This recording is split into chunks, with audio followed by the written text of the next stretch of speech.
సమీప బంధువే బినామీ అంట. ఏసీబీ సోదాల నేపథ్యంలో కుటుంబ సహా అదృశ్యం.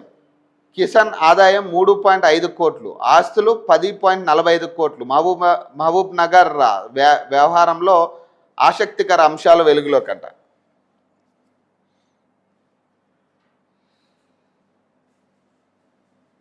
ఇది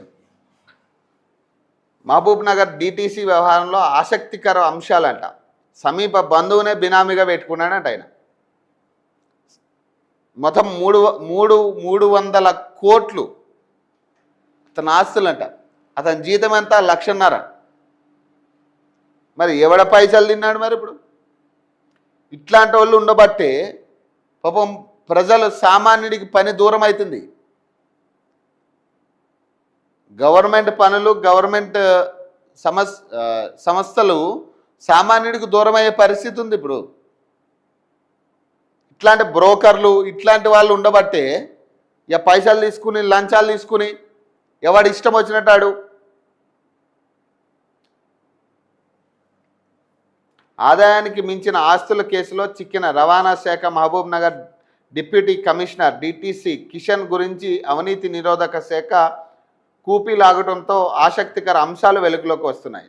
ఓల్డ్ బోయినపల్లిలోని కిషన్ ఇంట్లో ఏసీబీ తనిఖీలు చేపట్టిన నేపథ్యంలో అల్వాల్ హిల్స్ ప్రాంతంలో ఓ వ్యక్తి కుటుంబం సహా అదృశ్యమయ్యాడు.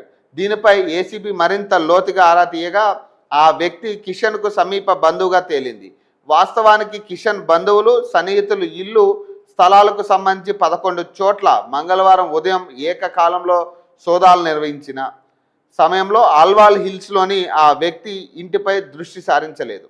అతడు అదృశ్యమైనట్లు తెలియడంతో కిషన్ను విచారించి కీలక వివరాలు రాబట్టారు. అల్వాల్ హిల్స్లోని ఆ G+1 భవనం కిషన్ బంధువు పేరుతోనే ఉన్నట్లు గుర్తించారు. ఆ ప్రాంతంలో తాను సాఫ్ట్వేర్ ఇంజనీర్గా చెప్పుకున్న ఆ వ్యక్తి కిషన్కు ప్రైవేట్ డ్రైవర్గా వ్యవహరించినట్లు ఏసీబీ దర్యాప్తులో తేలింది. అతడికి కిషన్ నెలకు 20,000 చొప్పున వేతనం ఇస్తున్నట్లు వెల్లడైంది. అతడి పేరిట లక్షల విలువైన భవనం ఉండడంతో కిషన్ బినామీగా ఏసీబీ అధికారులు అనుమానిస్తున్నారు.